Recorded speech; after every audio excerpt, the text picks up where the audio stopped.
Assalamualaikum warahmatullahi wabarakatuh. Perkenalkan, nama saya Dewi Nur Isniatul Hasanah dengan NIM 186220131.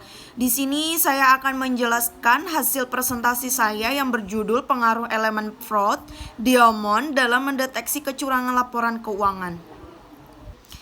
Motivasi atau isu penelitiannya itu meningkatkan kinerja keuangan dengan cara melakukan sebuah kecurangan. Dengan begitu, dapat menarik pada calon investor untuk menanam sahamnya di perusahaan. Untuk research GAP-nya terhadap beberapa kondisi mengenai perkembangan atau pressure yang mengakibatkan seseorang kecurangan akan selalu terjadi jika tidak ada pencegahan dan pendeteksian.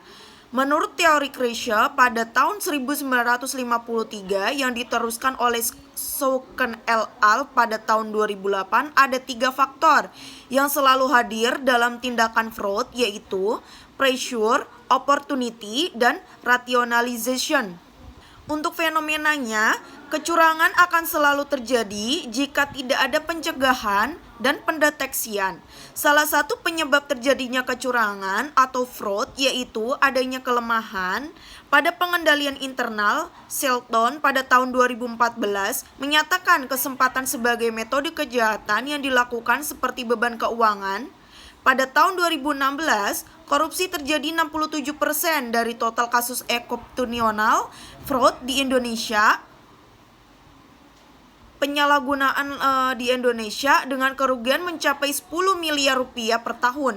Diikuti penyalahgunaan aset sebesar 31% serta penyalahgunaan laporan keuangan sebesar 2%. Pada tahun 2015, terjadi kasus kecurangan laporan keuangan yang dilakukan Toshiba melalui accounting fraud senilai $1,2 miliar. Kemudian, pada tahun 2018, PT SNP Finance melakukan kecurangan dengan memalsukan data dan memanipulasi laporan keuangan yang diketahui merugikan 14 bank di Indonesia hingga triliunan rupiah.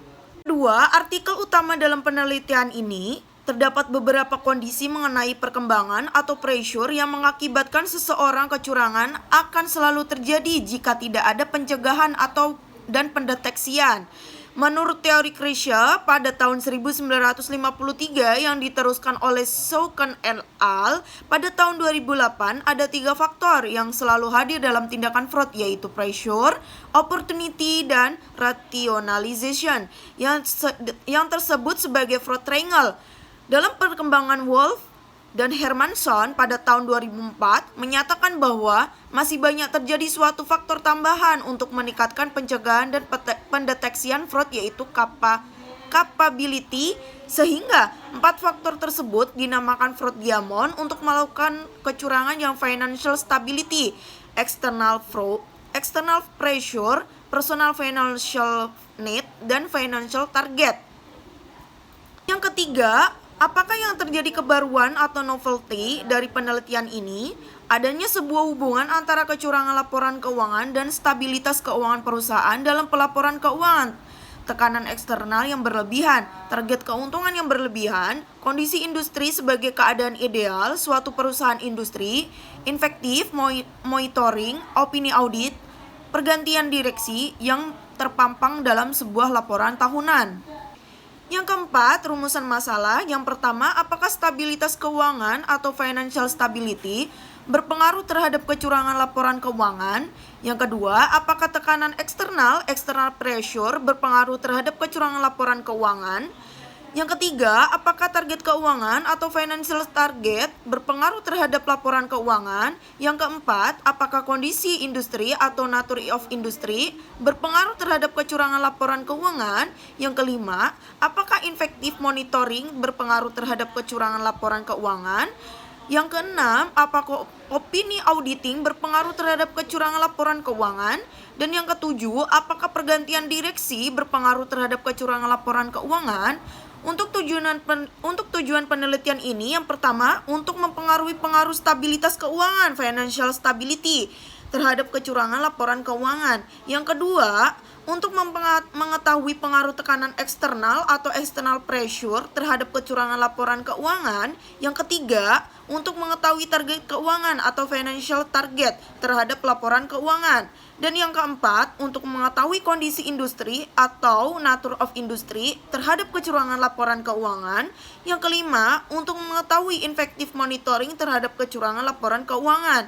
Yang keenam, untuk mengetahui opini auditing terhadap kecurangan laporan keuangan. Dan yang ketujuh, untuk mengetahui pergantian direksi terhadap kecurangan laporan keuangan. Yang keenam, apakah kontribusi dari penelitian ini? A. Dalam studi ini fokus dalam menjelaskan hubungan antara stabilitas keuangan, tekanan eksternal, target keuangan, kondisi industri, effective monitoring, opini audit, pergantian direksi terhadap kecurangan laporan keuangan.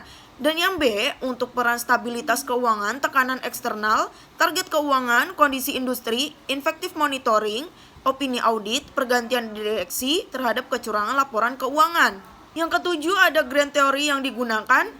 Teori yang pertama adalah teori keagenan. Teori keagenan adalah atau teori agensi merupakan teori yang menjelaskan hubungan yang terjadi antara pihak manajemen perusahaan selaku agen dengan pemilik perusahaan selaku pihak prinsipal.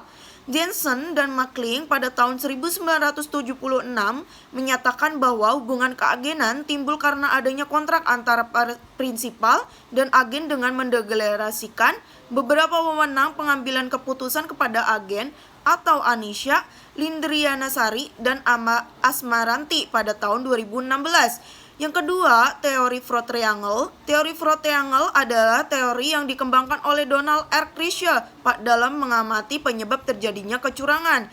Dan yang ketiga, ada teori Von Diamond. Teori Von Diamond merupakan suatu penyempurnaan dari teori Fraud Triangle oleh Krisher pada tahun 1953. Yang ke-8, ada keterkaitan grand teori yang digunakan dengan penelitian yang dilakukan. A. Teori keagenan menurut Black Lew Dictionary Frontline misstatement adalah suatu laporan atau penyertaan yang dibuat secara ceroboh tanpa menyadari atau peduli apakah laporan itu benar atau salah, dan yang dimaksud untuk mempengaruhi orang yang menggunakan laporan tersebut sehingga orang itu menderita kerugian. Yang B, teori Fraud Triangle merupakan Statement on Auditing Standard atau SAS nomor 99. Terdapat beberapa kondisi yang mengakibatkan seseorang melakukan kecurangan, yaitu nature of industry, effective of monitoring, dan struktur organisation. Yang C, teori Fraud Diamond, Wolf, dan Hermanson mengemukakan elemen pembaharuan dari Fraud Triangle untuk mencegah terjadinya sebuah kecurangan, yaitu elemen kemampuan atau capability. Capability merupakan upaya seseorang untuk melakukan tindakan kecurangan demi tercapainya tujuan tertentu. Gambar di sini ada gambar kerangka konseptual. X1 ada stabilitas keuangan yang berpengaruh pada Y, stabilitas keuangan. X2, tekanan eksternal yang berpengaruh terhadap Y, stabilitas keuangan. X3, target keuangan yang berpengaruh terhadap Y, stabilitas keuangan. X4, kondisi industri yang berpengaruh terhadap Y, stabilitas keuangan. X5, effective monitor yang berpengaruh terhadap Y, stabilitas keuangan.